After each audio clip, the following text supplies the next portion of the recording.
Hello, YouTubers! So, today I would like to take a look at an opening called the King's Gambit. So, it's characterized by e4, e5, and then f4. So, the idea or the philosophy behind the King's Gambit is when black takes, white is going to get a couple of things. First off, he's going to get this nice open file for a rook, maybe, when he castles. Second off, he's just going to get a huge lead in development after... Oh, whoa, bishops don't move like that. After the bishop can fly out.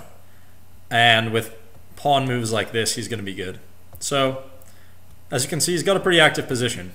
Another one of the ideas being that when this pawn comes from e5 to f4, it relinquishes control over this square right here. The d4 square. Now the d4 square is important because that's a central square that black can no longer control. So white's philosophy is going to be take the center, move your pieces out, and attack quickly. So there is no clearer example of this than in the Muzzio gambit. So the line goes knight out to f3, clearly preventing the black queen from popping into these squares and delivering a check, especially on this square. So after knight f3, what we have is pawn to g5. It's got a double purpose. It's protecting this pawn, its buddy, on f4, but also it's threatening to pop right in here and attack that knight. So after this move, white is going to just develop a piece.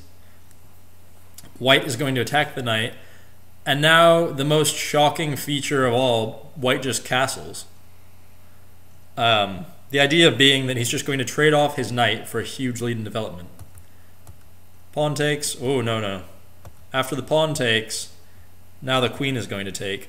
And now you're going to see a couple of things. Players that don't know what they're doing are going to bring out a knight. Players that know what they're doing somewhat are probably going to bring out a queen right there. And players that know what they're doing even more than that are just going to bring out a bishop there, delivering check to the king. So let's look at the first example being people have no clue what they're doing. After a knight move, white can just take, and white is going to be blowing black off the board. I mean, black has no real constructive option here, but say he just does a move like bishop here, then we can just pop in check. And, we can just generally mangle the king.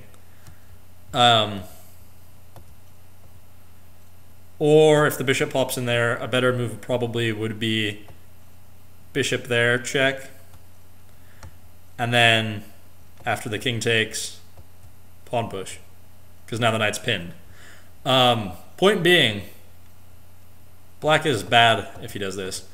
Or if black just stays where he is and does some meaningless move, then white can just take, and after the queen takes queen, rook takes queen, and as you can see, the bishop and the rook are both piling up on this weak f7 square, and black is going to be losing that.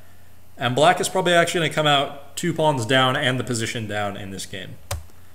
So that knight move is no good. The same general theme applies to knight b6, although the bishop sack would come first in knight b6 if you watch. So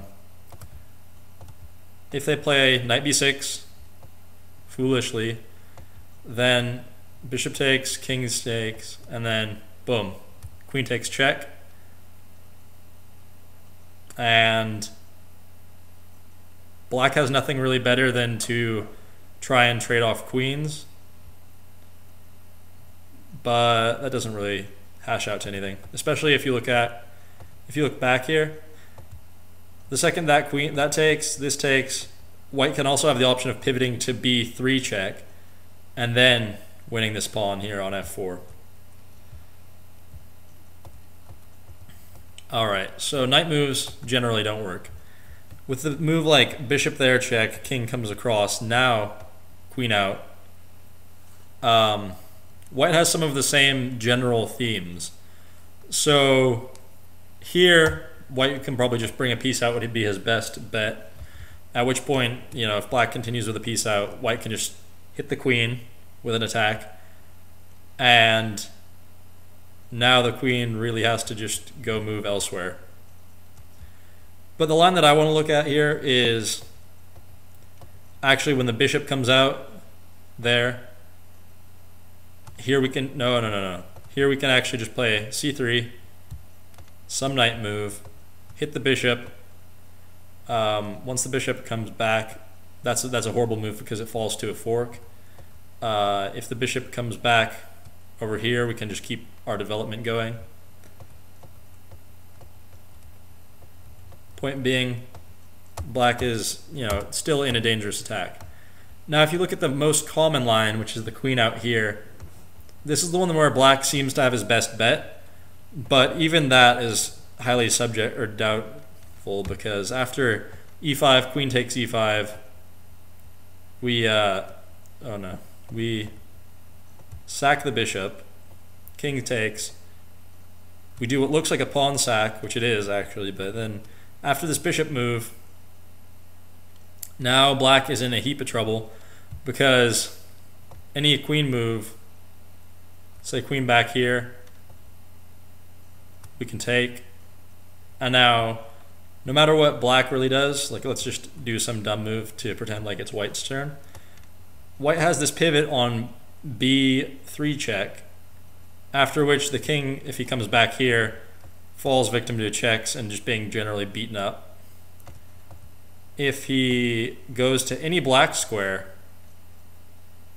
then, well, that's a bad example right there, but I don't know, we've got a decent attack. The line that I want to look at is just this one. This is the main line. Yeah, after this, you know, even white could just develops a knight. And now white could do the thematic pawn take, offer a trade to the bishops maybe, and now check. After which, you know, if the queen defends, check, with the discovered check of the rook on the f file. And here, the king doesn't really have any good options, because if you take a look here, after bishop takes check, king comes in the corner, we could even just do something as simple as queen takes, king takes, and then, you know, take a pawn, something like that. I don't know. The idea of this gambit is very interesting, though. It's a very, very dramatic gambit. If you're an attacking player, you'll love it. And if you aren't quite so aggressive and crazy as to throw a piece away, then a good alternative to the move g5 is h4. In which case, if black takes, then you can take with your rook and activate your rook. And if black does a pawn push, then you end up with a very interesting position where you have an outposted knight.